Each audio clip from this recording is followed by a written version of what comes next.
Paz, igreja. Graças, paz, igreja. Amém, glória a Deus. Antes de iniciar a pregação, eu gostaria de fazer uma pergunta para vocês. Qual o livro que nós estamos pregando? Hebreus. Hoje é dia de Hebreus, qual número? 6. Boa. Vocês têm lido Hebreus antes da pregação para saber o que vai ser pregado, sim ou não? Leem. Quem mais lê? Hã? É uma boa desculpa para não ler a Bíblia. Ó, vamos lá. A gente vai fazer a leitura de Hebreus capítulo de número 6. A gente leu a semana passada do 1 ao 3. Do 5 do 11 até o... Perdão, do 5 do 11 até o 6, 3. Hoje nós vamos ler do 6, 1 até o 6, 12. Obviamente, lembrando que em não havendo tempo de pregar todo o texto, a gente vai fazendo conforme a gente já tem feito anteriormente. Então hoje é a parte 2 da mensagem da semana passada, que a gente também não vai terminar hoje. Hoje é a parte 2 do tema da semana passada. Ok? Vamos ler Hebreus 6, verso de número 1. Portanto, deixemos de lado os ensinamentos básicos a respeito de Cristo e sigamos em frente, alcançando a maturidade em nosso entendimento. Certamente não precisamos lançar novamente os alicerces, ou seja, o arrependimento das obras mortas, a fé em Deus, o batismo, a imposição de mãos, a ressurreição dos mortos e o julgamento eterno. Se Deus permitir, avançaremos para um maior entendimento. Pois é impossível trazer de volta arrependimento aqueles que já foram iluminados e já experimentaram as dádivas celestiais e se tornaram participantes do Espírito Santo, que provaram a bondade da palavra de Deus e os poderes do mundo por vir, e que depois se desviaram. Sim, é impossível trazê-los de volta ao arrependimento, pois ao rejeitar o Filho de Deus, eles voltaram a pregá-lo na cruz e expondo a vergonha pública. Quando a terra absorve a chuva que cai e produz uma boa colheita para o lavrador, recebe a bênção de Deus. Mas se a terra produz espinhos e ervas daninhas, para nada serve, sendo logo amaldiçoada e por fim queimada.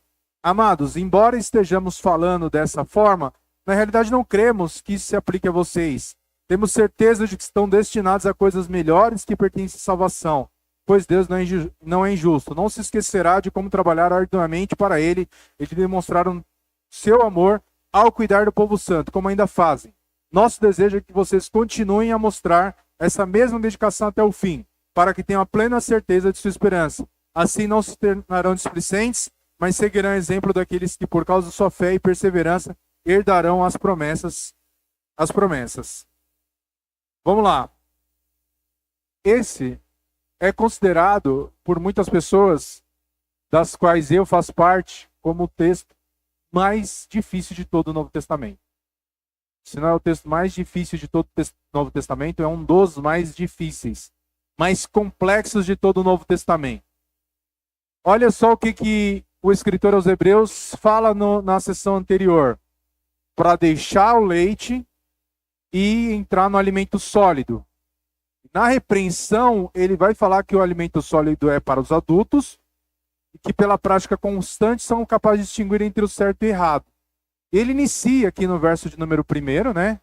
Ele inicia a introdução falando a respeito desses ensinamentos básicos a respeito de Cristo. Aí eu gostaria de pedir para colocar o slide. Hebreus 6, uma investigação teológica e histórica. E aí no subtítulo, desmistificando o crime de lesa majestade espiritual e a anatomia da apostasia, segurança da verdadeira salvação. Então, para começar, a gente vai falar sobre o espectro da perda da salvação. O texto de Hebreus capítulo 6, versos de número 4 a 6, ele é um texto que fala sobre a impossibilidade de que aqueles que experimentaram a graça, né, nesse sentido do que ele está falando aqui, de terem experimentado tendo sido iluminados, já experimentaram as dádivas celestiais e se tornaram participantes do Espírito Santo, é impossível que uma vez que essas pessoas caiam, elas sejam reconduzidas ao arrependimento novamente. Então esse texto é um texto muito complexo do ponto de vista teológico, porque isso diz a respeito de um dos temas mais debatidos ao longo de toda a história da igreja.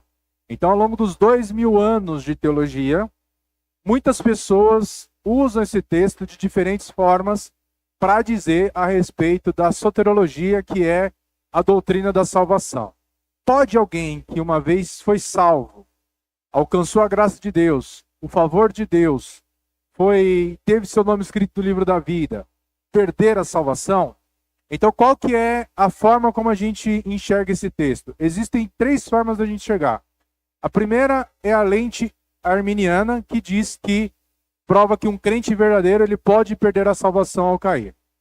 A segunda é uma tratativa hipotética, onde o autor está apenas levantando um cenário irreal para poder assustar a igreja. Falar assim, olha, tomem cuidado com isso. Ou seja, que isso não era um fato que de fato havia acontecido ou que poderia acontecer, mas uma hipótese de que se alguém cometesse isso, certamente seria irremediável. Era como se fosse uma situação hipotética.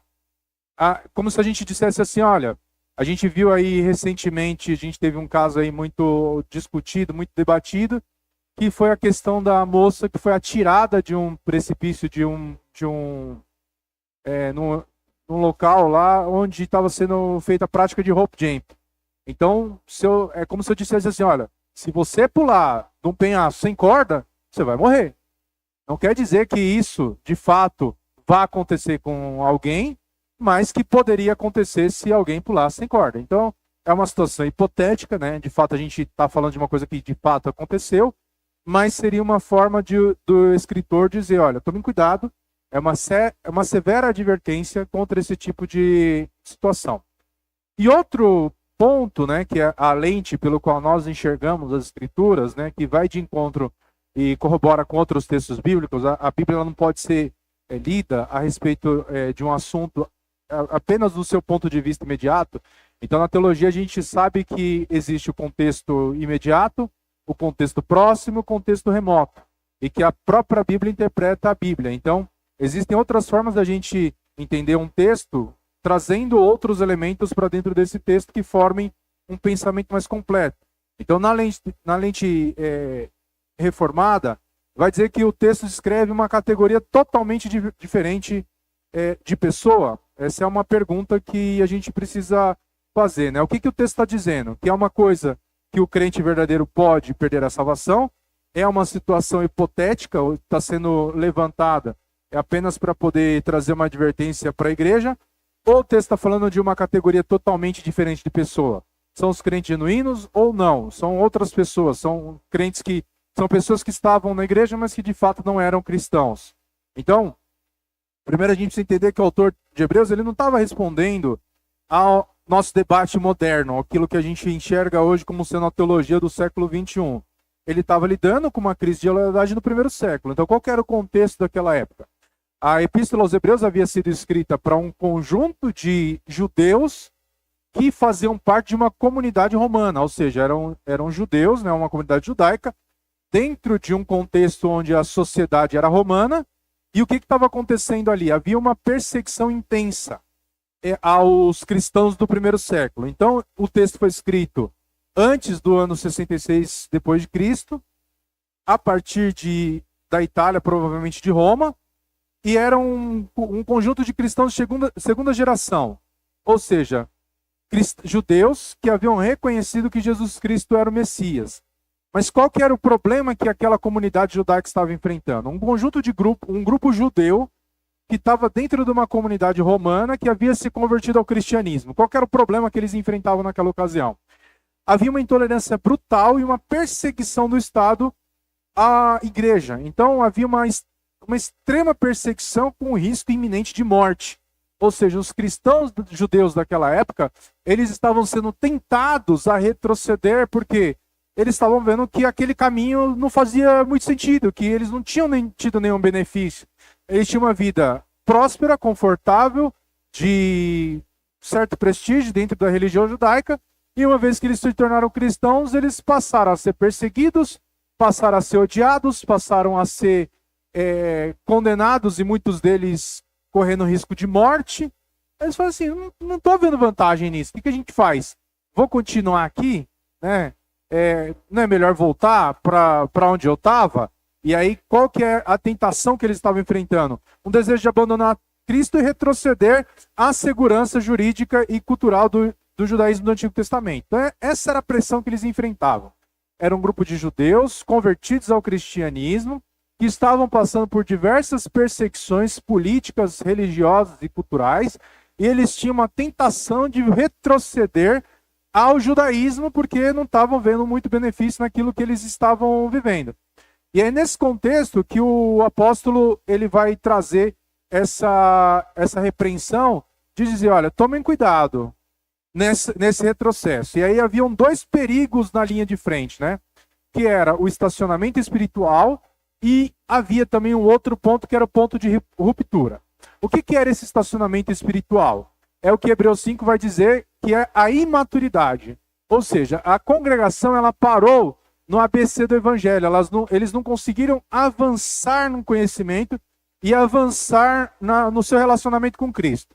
Eles estavam presos nos fundamentos, eles não conseguiam aprofundar no relacionamento com Cristo e estavam ficando na superficialidade.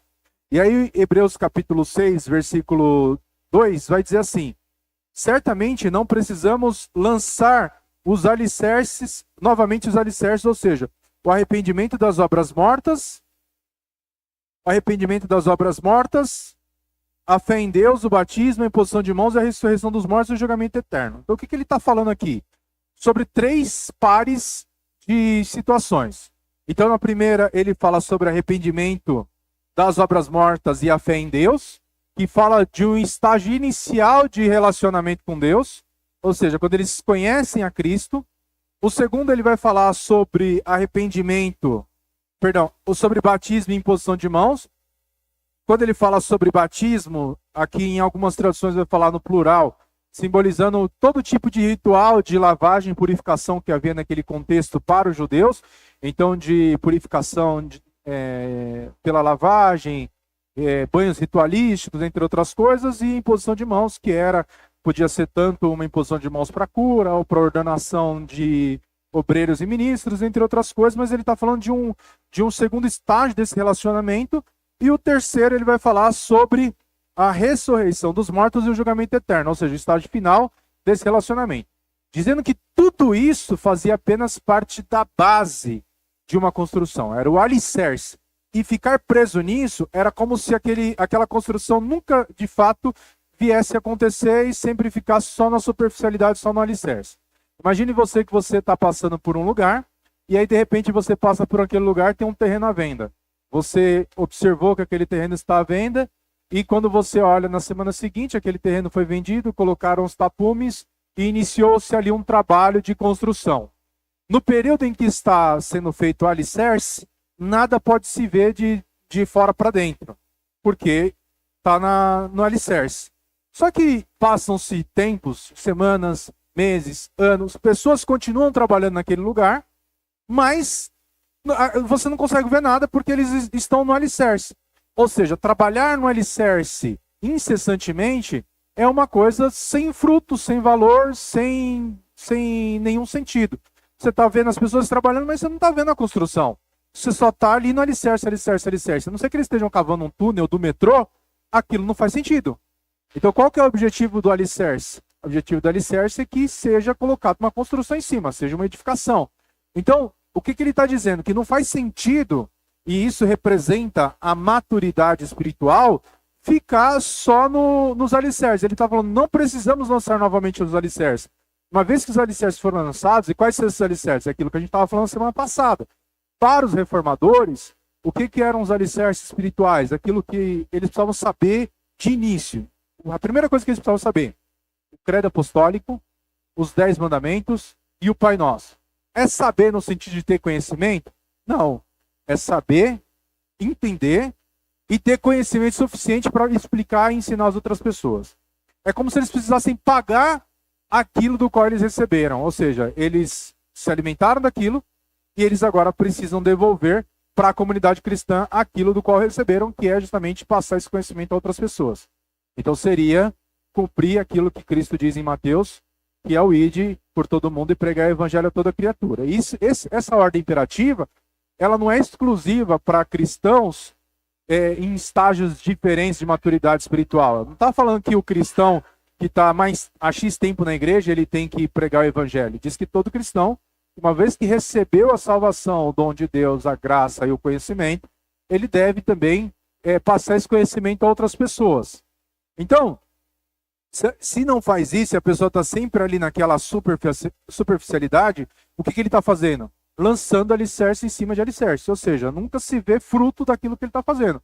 A pessoa está na igreja há 10 anos, não tem conhecimento para poder pregar o básico do básico do básico, que é a respeito da salvação, da fé em Cristo, de Deus como Criador, Jesus como homem e também como Deus, a ressurreição dos mortos, o julgamento final, entre outras coisas. Então o que ele está dizendo? Que esse ABC espiritual, ou seja, é como se a pessoa estivesse estacionada espiritualmente, o que ele está fazendo? Ele está ficando na fundação sem construir. E o que ele vai dizer que isso é? Isso é uma negligência. Não é uma apostasia, é uma negligência.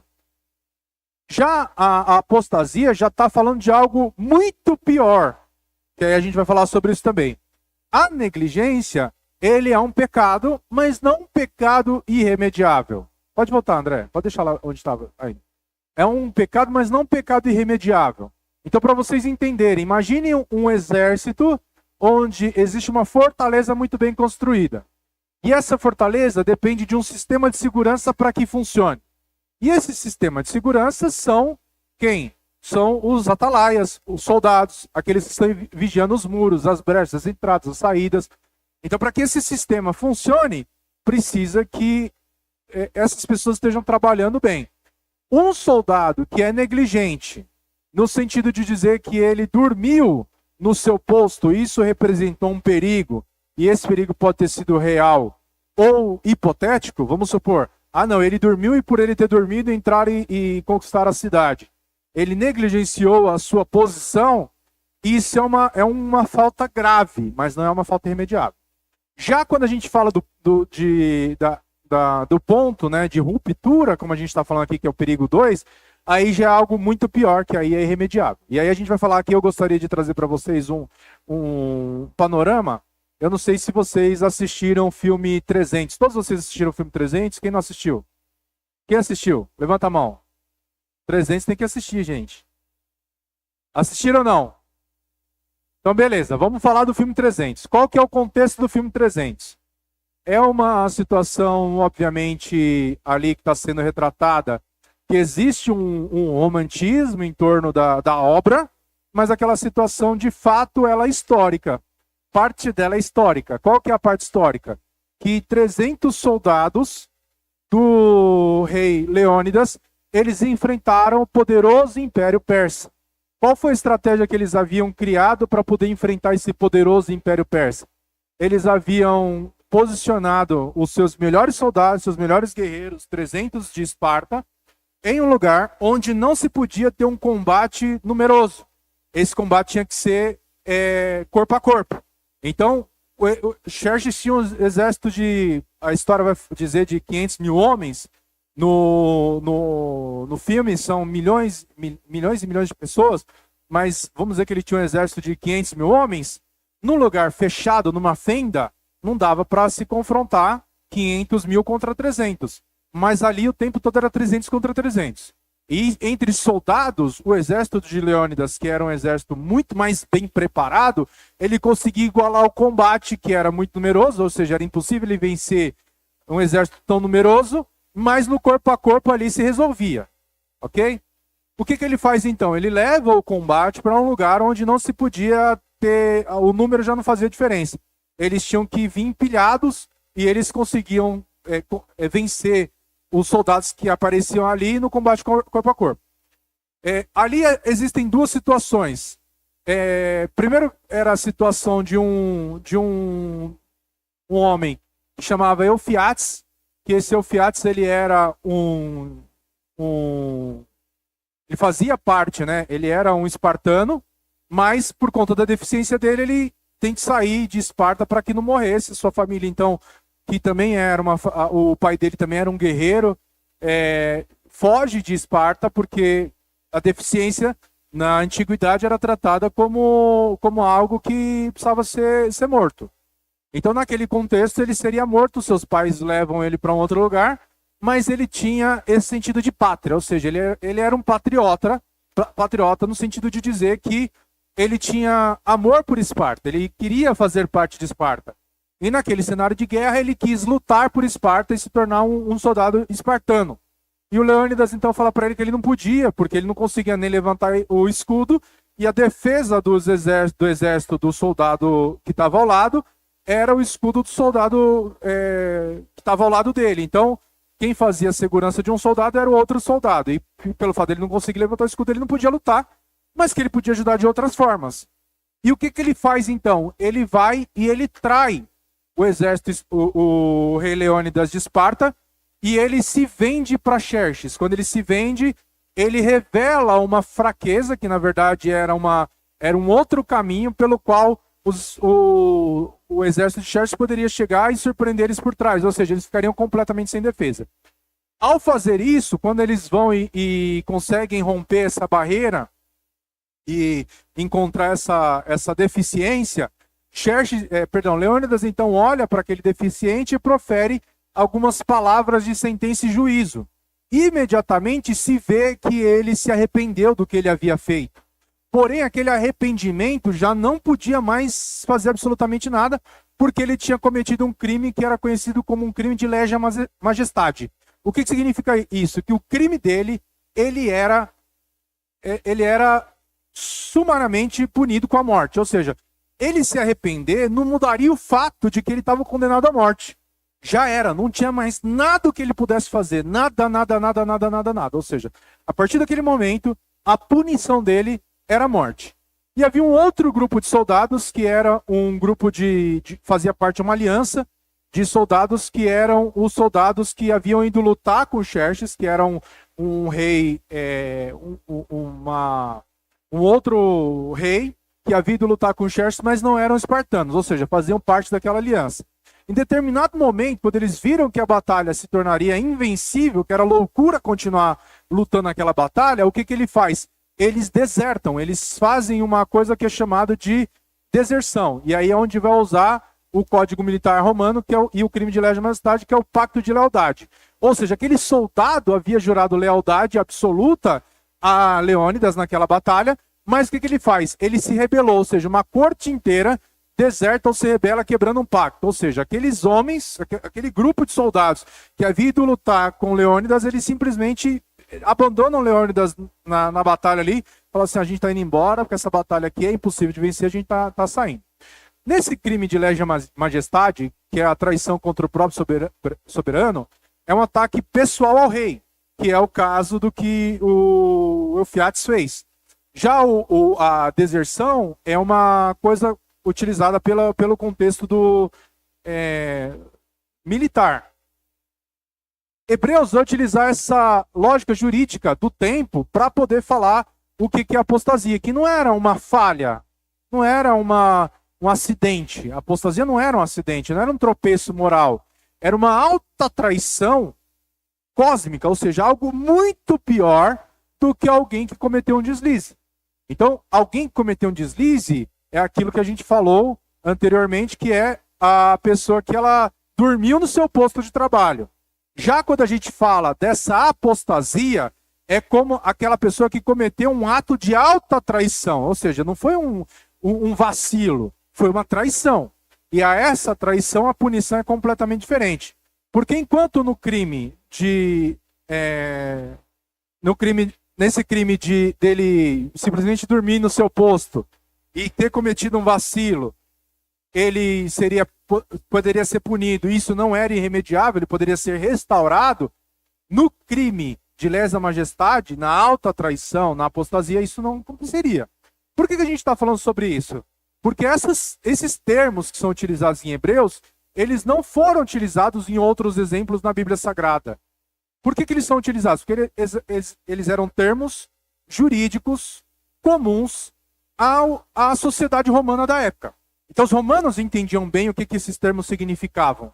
Já os cristãos do século XXI não têm uma compreensão clara do que isso de fato significa, porque era uma coisa que era cultural do seu tempo. Vou dar um exemplo para vocês. Toda cultura, todo povo, ele tem a sua cultura. Imagine você que você vive na periferia e alguém que chega para você e vai te cumprimentar e ele fala assim: salve, cachorro. Todo mundo que está aqui sabe o que significa. É uma saudação, um oi, um olá, tudo bem. Agora imagina uma pessoa que não é do nosso contexto. Alguém que está lendo e traduziu isso para o inglês. Save the dog. Como que a pessoa vai interpretar isso do ponto de vista de que é um cumprimento, uma saudação informal? Agora, pior ainda, imagine que alguém está escavando, encontrou ali um escrito, 500 anos depois, onde se começa com salve cachorro. Como que a pessoa vai interpretar isso, de que isso era um cumprimento informal da época, naquele contexto, naquele tempo, para aquele grupo de pessoas? Quem viveu aquele tempo, conhece aquele contexto, sabe exatamente o que isso significa. É exatamente isso que a gente precisa entender para poder esmiuçar o que o escritor aos Hebreus está querendo dizer quando ele trata do termo de apostasia e impossibilidade de que essas pessoas sejam restauradas. E aí, seguindo, então, o que era esse termo? Pode passar? Perdão. Então, primeiro a gente vai entender que existiam dois tipos de situações, né? Que era a punição, né? Quando havia uma punição, e quando havia, que era passível de apelação, e quando não era. Então, aqui, a punição para um desertor, no caso de alguém que havia se rebelado e cometido a apostasia, que para a cultura greco-romana, no caso de soldados, era o autômulos, né, do grego autômulos, que é justamente a junção de auto, que é a si próprio, e molóin, que é se colocar de pé, ou seja, alguém que deixou de se colocar de pé. A punição era decimatio. Então, na lei romana, a punição para a covardia extrema, que era o caso daqueles soldados que abandonaram Leônidas na batalha, era o espancamento até a morte pelos próprios companheiros de armas. Ou seja, no filme, Leônidas não volta. Mas se Leônidas voltasse com o seu exército e ele tivesse vencido aquela batalha, ele teria chamado aquele rei e a execução seria a decimatio, que seria a morte de todos aqueles soldados que desertaram.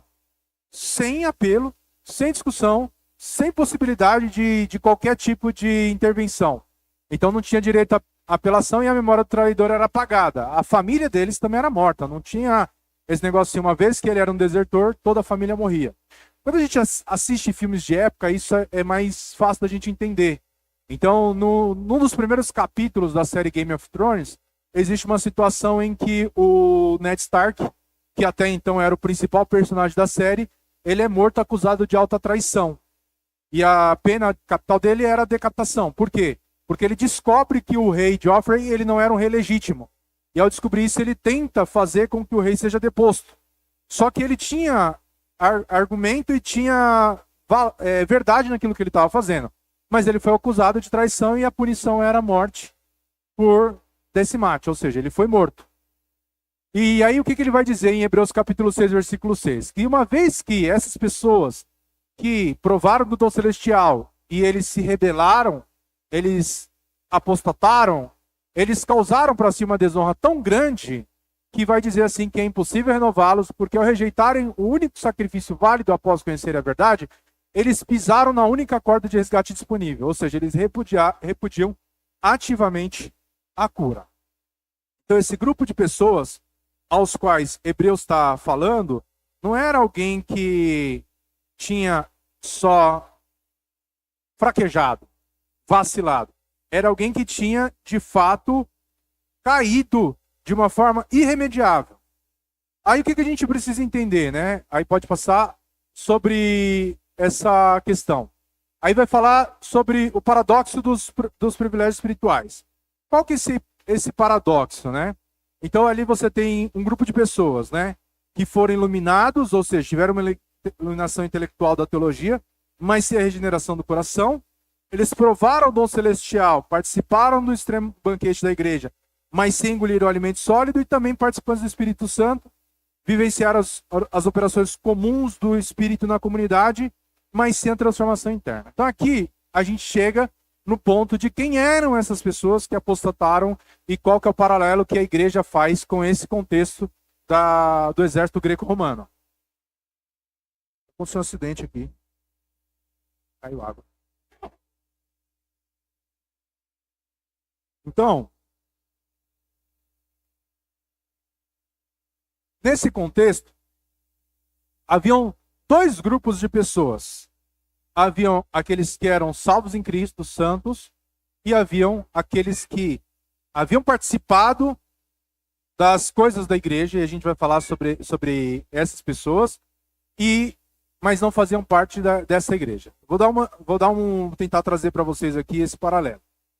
Existe a igreja visível, que é o corpo que nós vemos aqui, que nós conhecemos, que é aquilo que nós fazemos aqui rotineiramente e cotidianamente. Nos reunimos para louvar a Cristo, orar, clamamos a Deus, ouvimos os ensinamentos, as pregações, visitamos os enfermos juntos. Essa é a igreja visível. E existe uma igreja que é a igreja invisível. Ok? É a igreja invisível. O traidor, ele fazia parte do exército, ele vestia a roupa do exército, ele usava a bandeira do exército pelo qual ele lutava, mas ele era um traidor. Então, essa pessoa, ela estava dentro daquele contexto, mas ele não fazia parte daquele contexto. Dito isso, nós temos na igreja um grupo de pessoas que são pessoas salvas, regeneradas em Cristo, cristãos genuínos, e temos também pessoas que estão participando dos mesmos rituais, das mesmas bênçãos, da mesma ceia, mas que de fato não tiveram encontro com Deus. De fato não foram regenerados pelo Espírito Santo. O que significa isso? A Bíblia vai falar sobre um grupo de pessoas que eles eram cristãos nominais, que oravam, falavam em línguas, intercediam, pregavam, expulsavam demônios, mas no momento da sua morte não tiveram acesso a Cristo, no sentido de dizer que eles eram salvos. E quando eles questionam Jesus e dizem assim: Senhor, em teu nome falamos em línguas, expulsamos demônios, curamos enfermos, pregamos, o Senhor Jesus fala o que para eles? Nunca os conheci. O sentido da palavra conhecer, no contexto bíblico, indica mais do que saber quem é a pessoa. Indica relacionamento profundo. Ou seja, Jesus sabia quem eles eram, mas nunca tinha tido um relacionamento profundo com eles. Por quê? Jesus não quis? É isso que a gente vai tentar entender a partir da perspectiva do que Hebreus está tratando. O problema era o quê? Era o exército? Ou era o soldado desertor? E aí, quais são esses privilégios espirituais que essa comunidade está advertindo? Eram pessoas que participaram, foram iluminados, ou seja, tiveram uma iluminação intelectual da teologia, mas não tiveram seu coração regenerado. Eles provaram o dom celestial, ou seja, participaram da igreja visível, da igreja exterior, participaram da comunhão, da ceia, dos louvores, dos cânticos, de tudo aquilo que a igreja, enquanto comunidade, pode proporcionar ao homem, mas eles não desfrutaram de um relacionamento porque eles não engoliram o alimento sólido, eles ficaram ali só nessa superficialidade. E aqui eu não estou falando da superficialidade em relação a quem não conhece o credo, os 10 mandamentos ou o Pai Nosso, quer dizer então que faz parte desse grupo de apóstatas? Não, não é isso. Mas o que ele está dizendo? Que o verdadeiro cristão, o cristão genuíno, ele se aprofunda nesse relacionamento com Deus. E também foram participantes do Espírito Santo, ou seja, eles, que era comum na igreja, as curas, as pregações, há uma atuação do Espírito Santo quando a gente está pregando. Há uma atuação do Espírito Santo quando nós estamos orando. Há uma atuação do Espírito Santo quando nós estamos colocando as nossas mãos sobre as pessoas. O Espírito Santo está agindo. A graça de Deus está sendo manifestada sobre todas as pessoas. Só que muitas pessoas elas são incapazes de receber essa graça da forma como está sendo falado aqui. Pode passar. Então havia...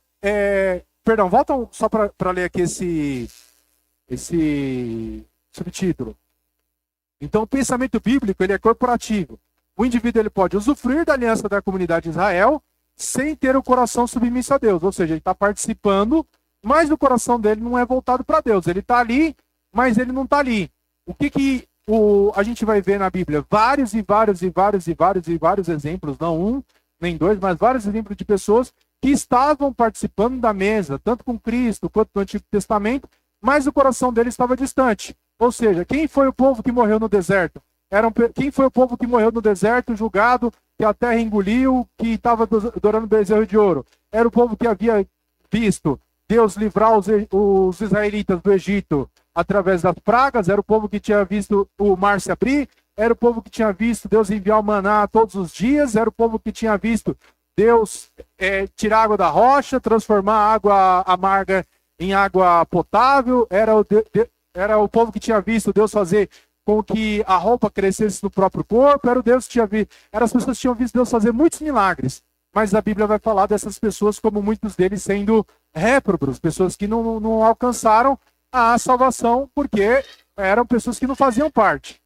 Já a gente vai ver outras pessoas, por exemplo, como o rei Saul, que foi alguém que o próprio Deus falou para Samuel, não ore por Saul, porque eu o rejeitei. Quando a gente olha a vida de Saul e a vida de Davi, a gente vai ver pessoas que tiveram atitudes completamente diferentes. O pecado de Saul foi fichinha perto do pecado de Davi. Davi, ele pecava com a mesma intensidade que ele adorava a Deus.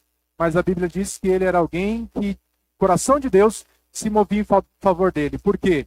Porque ele tinha um coração voltado para Deus, ele se arrependia. O pecado na vida dele não era uma constante. Ele sabia quem Deus era. E as falhas dele eram falhas como de todos nós. Nós pecamos, nós falhamos. Mesmo quando tem uma frase, esses dias a gente fez uma brincadeira lá no grupo do jiu-jitsu, da academia, que um rapaz lá que é o Natan, ele é competidor, ele tinha ganhado uma competição, e aí falaram para ele, não acho que porque você ganha uma competição você está imune de entrar no sal na próxima semana. Aí ele postou uma frase assim, falou assim, nem quando eu acerto. Olha o que o apóstolo Paulo está dizendo em Romanos capítulo 6, que o bem que ele queria fazer, esse ele não fazia, mas o mal que ele não queria, esse ele fazia. Ou seja, mesmo quando ele tentava fazer o bem, muitas vezes ele falhava. Paulo estava falando a respeito dele ou a respeito de outro? Era algo hipotético? Não sabemos, mas um fato é que isso de fato acontece na vida do cristão. Muitas vezes nós estamos nos esforçando para fazer as coisas certas e a gente é surpreendido em algum pecado. Acontece na vida do cristão genuíno. O que a gente não pode negligenciar. Esses dias eu estava conversando com o André e estava contando para o André uma fraqueza minha, um pecado meu. Aquilo me ajudou de tal forma e não existe outra forma de você se ver livre dos seus pecados se não for confessando. As suas fraquezas, as suas faltas, as suas falhas só podem ser vencidas através da confissão. Agora a gente está num contexto em que parece que a gente vive numa igreja de santo, em que tudo que a gente fala aqui, a gente está falando para outra igreja. Eu estou pregando, mas eu estou pregando para quem está em casa, porque quem está na igreja não tem pecado. Porque ninguém confessa pecado na igreja, ninguém erra. Não existe confissão de pecado mais na igreja. Aí as pessoas estão esfriando, fraquejando, apostatando muitas vezes, e acha que é porque a palavra de Deus não tem efeito na vida dela. Não. E a gente vai ver sobre isso no próximo slide. A gente vai falar sobre isso. Então, qual que é a ilusão? Existe a ilusão da igreja visível e a ilusão, a esfera do pacto externo. Então, o que é a igreja visível? A igreja visível é o que a gente falou. Então, na esfera do pacto externo, a palavra é pregada, os sacramentos são administrados e os milagres são vistos. E aqui que o apóstolo habita. Mas existe uma outra esfera, que é a esfera da graça salvadora, que é a igreja invisível, onde só habitam os santos e regenerados. E nessa igreja invisível é onde ocorre a verdadeira regeneração e a união indissolúvel com Cristo. E aí, 1 João capítulo 2, versículo 9, ele vai falar quem eram essas pessoas. Quem que eram? Ele vai dizer, saíram de nós, mas não eram de nós. Porque se fossem de nós, teriam permanecido conosco. Ou seja, havia um grupo de pessoas que estavam entre os cristãos, mas não eram cristãos. Pode passar, André. E aí, quais exemplos a gente vai ter? A gente vai ter Judas Iscariotes, por exemplo, que era um infiltrado original. Então ele andou com o verbo, operou o milagre, gerenciou os recursos, mas o coração dele nunca pertenceu ao reino. Ele escolheu trair o soberano por 30 moedas. Então Judas é um desses exemplos de alguém que experimentou tudo aquilo do banquete espiritual, ou seja, ele não só vivenciou as experiências espirituais que a igreja pode proporcionar, ele conviveu com o próprio Cristo, o verbo de Deus encarnado, o próprio Deus, e mesmo assim não havia se convertido, porque ele, enquanto da ótica, da esfera humana, para os apóstolos, Judas caiu quando traiu Jesus, da esfera bíblica vai dizer que ele nunca foi um deles. Vai dizer assim, Jesus ele vai falar assim, olha, em João, vai dizer assim, Pai, todos aqueles que o Senhor me deu permaneceram, não se perderam, a não ser aquele que estava destinado à perdição. Então, Zacarias já havia profetizado sobre ele 500 anos antes dele. Davi já havia profetizado sobre ele mais de 1000 anos antes da existência de Judas. O modelo de crucificação nem existia quando Davi escreveu sobre a crucificação. Nem existia. Era como se a gente falasse aqui hoje de uma arma cósmica que nem existe no imaginário de ninguém e posteriormente isso viesse a existir.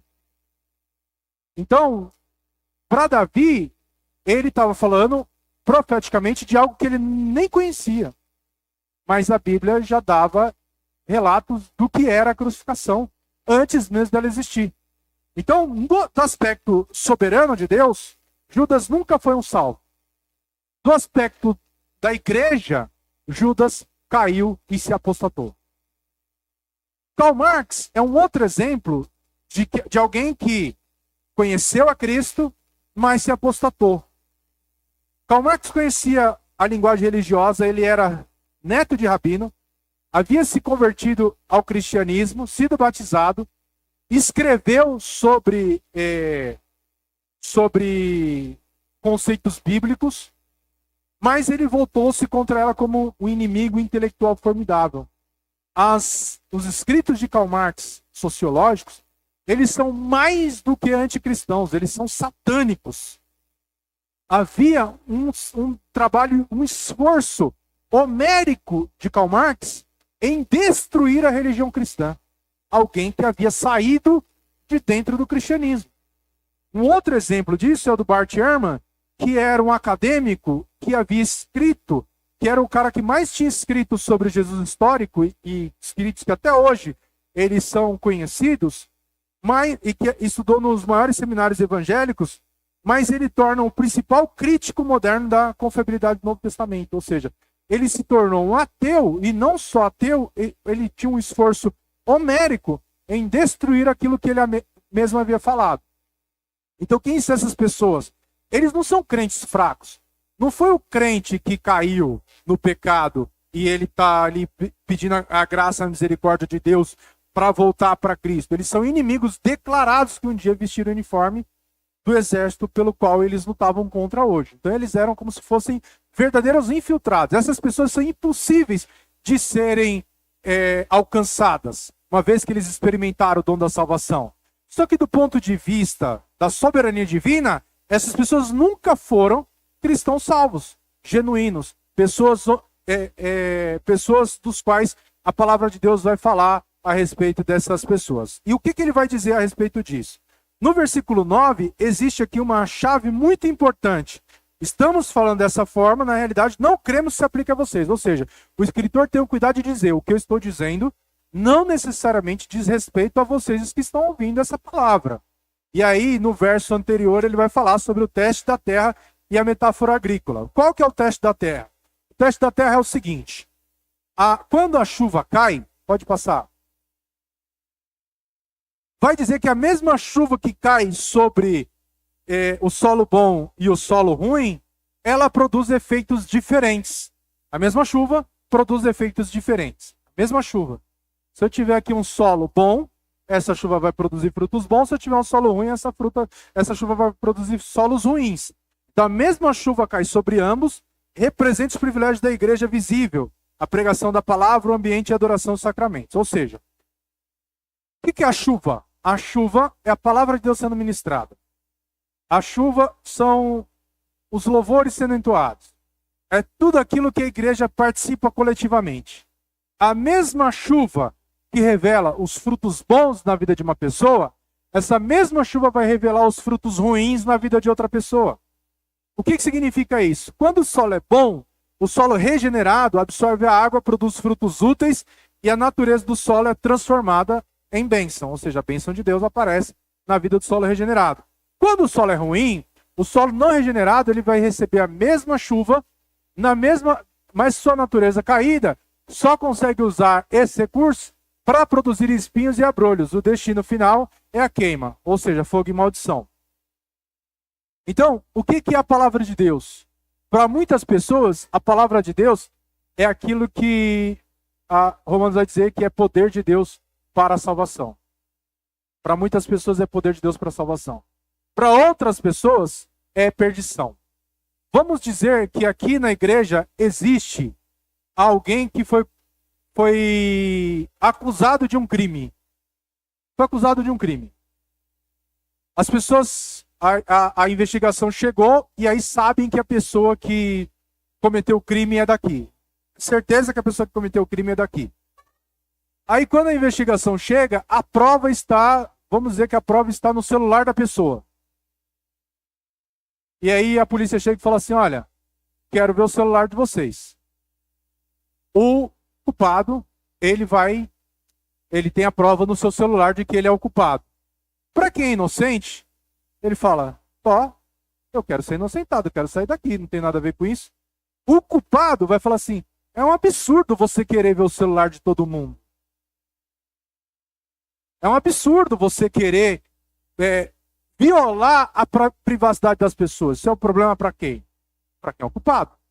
Então a mesma palavra que revela aquilo de bom na vida das pessoas, também revela aquilo de ruim na vida das pessoas. E aí vai de encontro com o que diz a parábola do semeador. O que a parábola do semeador diz? Que a semente, ela é semeada em diferentes terrenos. O problema não é a semente e o problema não é a chuva. O problema é o solo. Então, quando o solo é ruim, ela cai à beira do caminho, ou seja, a palavra está sendo pregada. O coração que é considerado à beira do caminho é um coração que a palavra nem frutifica. A pessoa entrou e saiu da igreja e não aconteceu absolutamente nada. Nada impactou, nada alcançou, nada falou. O coração dessa pessoa é uma rocha, é um terreno rochoso. É como se fosse um asfalto. Jogou no asfalto. Ou seja, vai produzir alguma coisa? Não. Agora existem outros terrenos que é um terreno que ele é um terreno pedregoso. Ou seja, a semente ela até germina, ou seja, a palavra ela até alcança, mas ela não frutifica. Ela não encontra força para sair, romper aquelas pedras e frutificar. É a pessoa que ela recebe a palavra com algum impacto, com alguma coisa, mas chegou lá fora, nada aconteceu. Já tem um outro grupo de pessoas que é considerado aqueles que caem entre os espinhos. A terra é até boa, ela até frutifica. O fruto aparece, mas de repente ela está tão cercada de espinhos que ela se sente sufocada, que ela não consegue ir além daquilo. Ou seja, o que são os espinhos? A parábola do semeador explicada. São as tentações, o mundo, a pressão.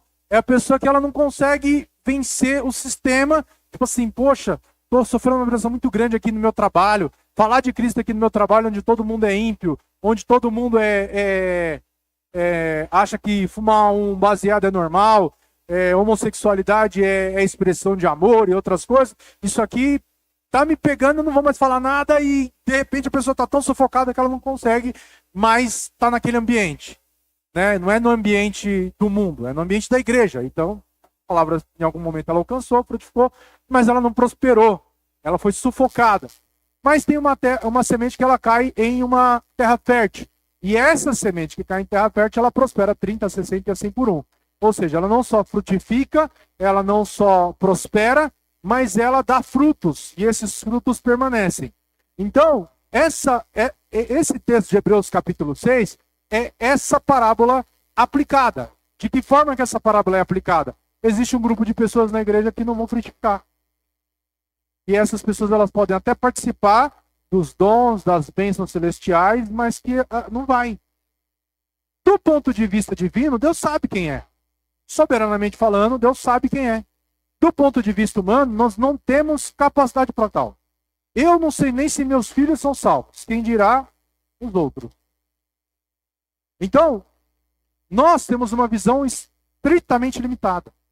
E o escritor aos Hebreus sabe disso e tem esse cuidado de dizer. Falou assim, eu nem sei se essa palavra se aplica a vocês.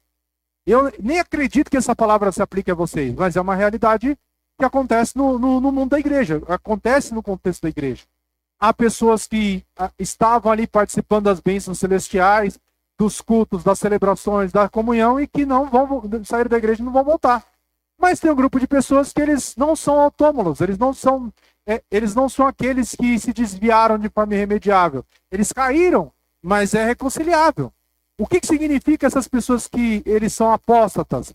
São pessoas que pisaram no sacrifício, que pecaram de um jeito assim que é impossível eles serem reconciliados, porque eles nunca foram. Eles nunca foram. Eu até tenho um exemplo de pessoas que eu acredito, assim, na minha ótica humana, que tenham cometido esse tipo de pecado, mas eu jamais abriria a minha boca para dizer que essa pessoa fez isso ou não. Porque eu não sou Deus. Então eu não sei se o pecado que a pessoa cometeu é um pecado irremediável ou não. Eu não sei. O que eu sei é que a Bíblia vai dizer que coisas que são impossíveis aos homens é absolutamente impossível para Deus, porque para Deus nada é impossível. Então mesmo da minha ótica eu olho e eu falo que se essa pessoa não tem mais jeito, Deus ele pode trazer, restaurar, curar, libertar, transformar e essa pessoa seja uma pessoa salva em Cristo. E aí ele vai continuar, né? Então só para a gente poder falar a respeito disso também, parábola do trigo e do joio. O trigo sempre foi trigo, o joio sempre foi joio. O trigo não vira joio, o joio não vira trigo. Mas no momento da colheita, o trigo e o joio se revelam. E o que faz o trigo e o joio se revelarem é a chuva que cai, que faz com que os dois cresçam. Um cresce dá fruto, o outro cresce, seca e morre. Então é aí que está a diferença. A mesma palavra, que é uma palavra que liberta, que cura, que salva e transforma, é a palavra que condena também. É a mesma palavra.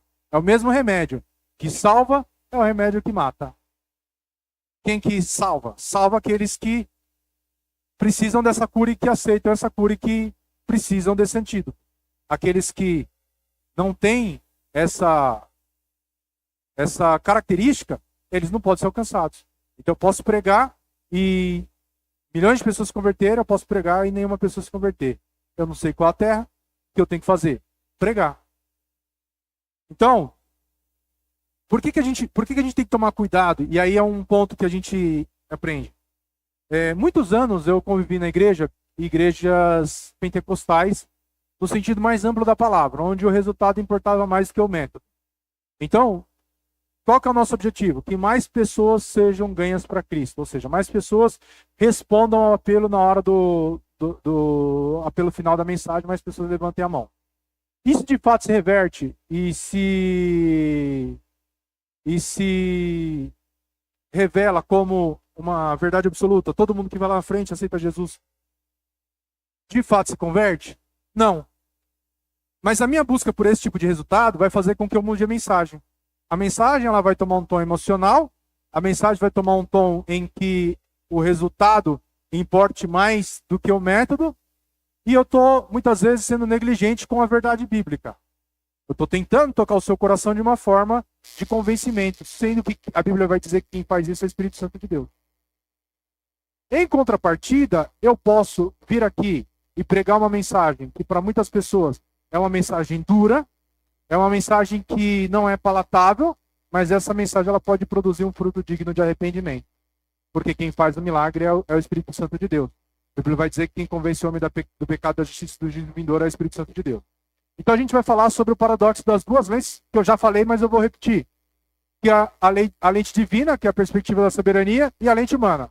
Então, enquanto a gente tem a lente divina, falando o exemplo do próprio Judas, o que ele vê? Deus vê o quê? O coração, ele conhece os eleitos desde a eternidade e nenhuma ovelha se perde. Do ponto de vista divino. Do ponto de vista humano, ele vê apenas as ações e a participação externa na comunidade. A gente não sabe distinguir perfeitamente quem é o trigo do joio. Imagine que quando Jesus diz assim, um de vocês é o traidor, ninguém sabia quem era o traidor. Ninguém sabia. Talvez todos apostariam em Pedro. Por ser o mais imperfeito dentre os apóstolos. Cite uma única falha em Judas até aquele momento. Não havia. Não havia, a não ser aquilo que já estava no coração dele. Então, o que está por baixo do solo é o que a palavra faz revelar. Está no nosso coração é o que a palavra faz revelar. Então a palavra de Jesus para aqueles 12, o que você tem que fazer, faz depressa, revelou no coração de Judas o pecado, mas nos outros 11 não. É a mesma palavra. Qual que era o entendimento de Judas? O entendimento de Judas na lei divina, ele era o filho da perdição, ou seja, seu destino já era conhecido. Já na lente humana, para os discípulos, os apóstolos, ele era o traidor. Ele foi o traidor. Ou não era. Ele foi o traidor. Ou seja, suas ações romperam a lealdade. Para muitas pessoas, tem pessoas que acreditam que Judas poderia não ter sido traidor. Talvez outra pessoa poderia ter sido traidor. E quando a Bíblia fala do traidor, está falando de qualquer um dos 12. Eu não creio assim. Porque Jesus vai dizer que só se perdeu aquele que já estava destinado à perdição. Então, qual que é a função de Hebreus 6? Confirmar a segurança eterna dos que são verdadeiramente de Cristo, na ótica divina. Já na perspectiva humana, serve como o quê? Um alerta de tribunal. Não brinque com as coisas sagradas. Deus sabe exatamente quem são salvos e quem não são. Nós não sabemos. Então, o que a gente faz? Não podemos brincar com aquilo que é sagrado. Olha o que o apóstolo Paulo está dizendo. Fala assim, que onde abundou o pecado, superabundou a graça. O que nós fazemos? Pecamos para que a graça de Deus seja mais abundante? O que ele diz? Não, de maneira nenhuma. Tome muito cuidado com esse tipo de atitude. Que é aquela pessoa que fala assim, eu peco e eu peço perdão a Deus, Deus me perdoa. O pecado sem arrependimento gera a morte. E aí é onde o risco da apostasia. Qual que é o problema da apostasia? O problema da apostasia é que a pessoa que faz isso, ela não só crucificou Jesus uma vez, mas ela está crucificando Jesus de novo. A desonra vem outra e outra e outra vez. Então, a gente vai agora para o trecho final da mensagem, que é a transição pastoral, que é da repreensão severa ao acalanto. O que significa isso? Hebreus 6,9. Quanto a vós outros, todavia, ó amados, olha, a primeira vez que o escritor aos Hebreus usa esse termo, amados. Estamos persuadidos das coisas melhores que pertencem à salvação, ainda que falemos dessa maneira. Ele fala assim, eu estou falando de forma dura, mas Deus tem preparado para vocês coisas muito melhores. Então é a única vez que o autor usa o termo afetuoso e ele tem convicção de que a verdadeira igreja não vai apostatar. Ele não está preocupado em achar que a verdadeira igreja, que eram os salvos que estavam dentro daquela comunidade, iam apostatar. Mas ele estava repreendendo eles daquela forma para que aqueles que eram sinceros se revelassem na verdade. Ou seja, para que eles tivessem uma advertência de usar como exemplo aqueles que haviam saído. Toma cuidado. Quer dizer que aquilo de fato vai acontecer? Ele espera que não, como nós esperamos que não. Então, o resultado não é que amanhã aqueles que são os réprobos, os apóstatas, amanhã se revelem e a semana que vem sai uma notícia de que o fulano não vem mais para a igreja porque a palavra falou que ele havia apostatado e aí ele apostatou de vez. Não, mas que vocês que são cristãos genuínos, se vivam como cristãos genuínos. Ou seja, a doutrina da apostasia ela não serve para tirar a paz do eleito, mas para arrancar o hipócrita da sua falsa segurança. A gente tem que tomar cuidado com a falsa segurança de salvação. Porque tem gente que acha que porque aceitou a Jesus, ele é salvo. Porque vai na igreja, ele é salvo. E é aí que mora o perigo. O trigo e o joio, eles convivem juntos, recebem da mesma água, da mesma chuva e compartilham, muitas vezes, o mesmo solo. Mas o fruto é diferente. E aí, já caminhando para finalização, ele vai falar sobre a segurança da verdadeira salvação. O sinal de que alguém possui a verdadeira salvação é que essa pessoa permanece e persevera. Não é uma perseverança sem falhas. A gente já falou sobre isso e eu gosto de falar essa frase, porque ela sintetiza muito bem aquilo que a gente acredita em relação ao que é a salvação. Um crente genuíno, ele pode cair. Mas só o réprobo, ele continua no pecado. Que é, as ovelhas podem até cair na lama, mas só os porcos rolam nela. Então não é uma perseverança sem falhas, mas uma perseverança sem deserção. Ou seja, você pode até ter negligenciado, ter dormido no seu posto, e aí a palavra da semana passada de que você está dormindo serviu para você acordar, e você vai se levantar em nome de Jesus para assumir o seu posto, para se colocar de pé, se colocar nas trincheiras, saber que a segurança do soldado ao seu lado depende de você estar com o seu escudo a postos, ficar na posição que Deus te chamou. Hoje eu já vi pessoas que não vinham para a escola dominical virem, isso é um exemplo de que Deus está falando. Ou seja, um outro ponto, de que Deus não é injusto, Ele não esquecerá o trabalho e o amor demonstrados pelos seus santos. Os frutos provam que a terra é boa. Então, o problema não é a mensagem. O problema não é o mensageiro, apesar do mensageiro. O problema é a semente que revela o que está na terra. A perseverança dos santos, a nossa segurança final, não vem na nossa capacidade de segurar a mão de Deus, mas do fato inabalável de que a mão soberana dele nos segura firmemente. Ou seja, a gente não pode alcançar a Deus, mas Deus nos alcançou. E ele que segura a nossa mão, não vai soltar. A Bíblia diz assim, que nós somos ovelhas de Cristo, e ninguém pode nos arrancar da mão de Cristo. Essa é a verdadeira segurança dos crentes. Que ele nos segurou. E embora a gente solte a sua mão, a nossa segurança não está na nossa força em segurar a mão de Cristo, mas dele em segurar a nossa mão. E é por isso que nós estamos aqui. Para finalizar, Hebreus 6 não tem o objetivo de paralisar a igreja com medo, mas de ser uma vacina contra a apatia. Então a gente precisa sair do leite, desse alimento superficial que serve por um instante, passar para o alimento sólido, guardar a nossa trincheira espiritual contra o esfriamento, né? Então a gente precisa tomar nossa posição de soldados de Cristo que somos e ser diligentes até o fim, imitando aqueles que pela fé e longanimidade herdam as promessas de Deus. Então, para finalizar, eu quero colocar essa frase. O verdadeiro crente não foge da batalha. Ele descansa no sumo sacerdote que já garantiu a vitória. Avancemos. Amém? Aplauda ao Senhor Jesus. Aleluia, glória a Deus.